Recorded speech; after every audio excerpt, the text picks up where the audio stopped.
Hello everyone, welcome to MATLAB Simulink Essentials.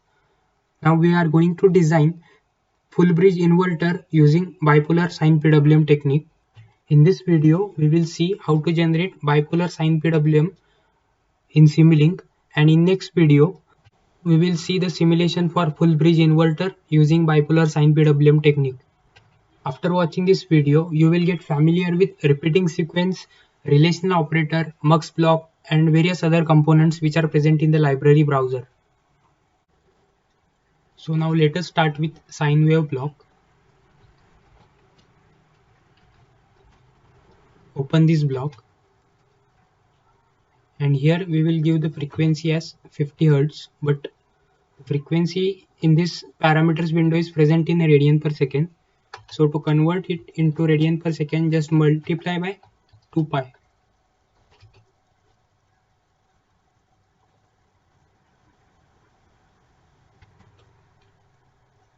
Now take the repeating sequence block. Open this block. So we have already seen how to use this block. So there are two parameters. One is the time value and second parameter is the output values. So let us consider this time value as 0, 0.25, 0.5, 0.75 and 1. And we have to divide this by switching frequency. So let us consider this switching frequency as 1000 Hz. Now corresponding to these time values, let us consider the output values as 0, 1, 0, then minus 1, then again 0.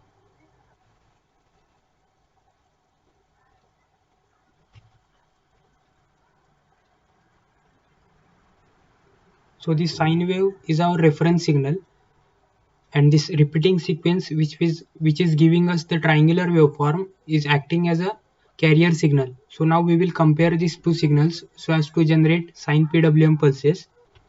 For comparison, let us take a relational operator.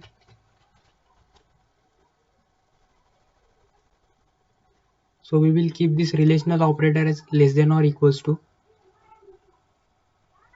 Connect these two signals. Take the mux block.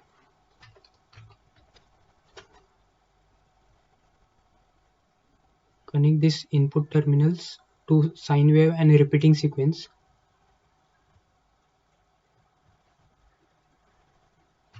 Take the scope block so as to view the waveforms. Connect this output of this mux block to this scope.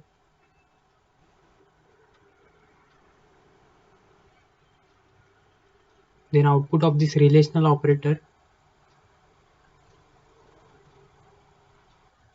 Let us give this name to this signal as sine PWM.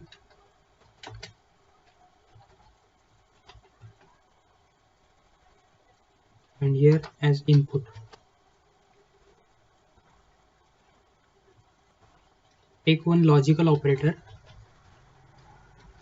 Open this block and change the operator type to NOT gate. Connect the input to this output of this relational operator, and output of this NOT gate connect this to this scope block.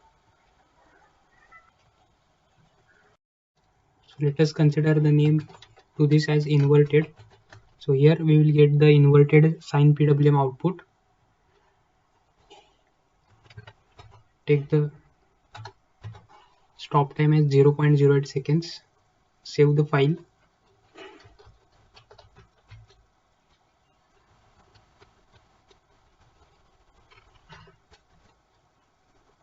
And run the simulation. Open the scope block. Change here the layout of the scope block.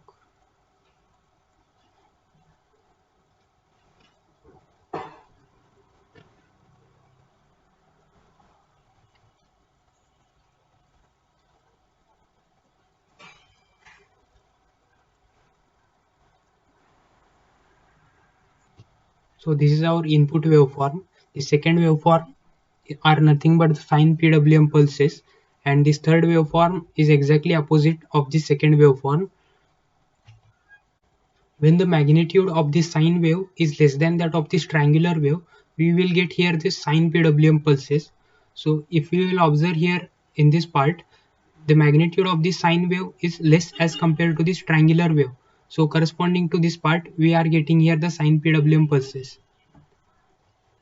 Whereas in this part, the magnitude of our sine wave is greater as compared to this triangular wave. So no pulse is obtained in this sine PWM waveform, and this third waveform which is exactly opposite to this sine PWM waveform. In the next video, we will see simulation for full bridge inverter using this bipolar sine PWM technique. And that's all from this video. Check out the description box for the quiz and do answer them in the comment section. Thank you for watching this video. Like, share and subscribe to the channel Start Scratch, and do check out our other videos to learn similar skills through our bite-sized content.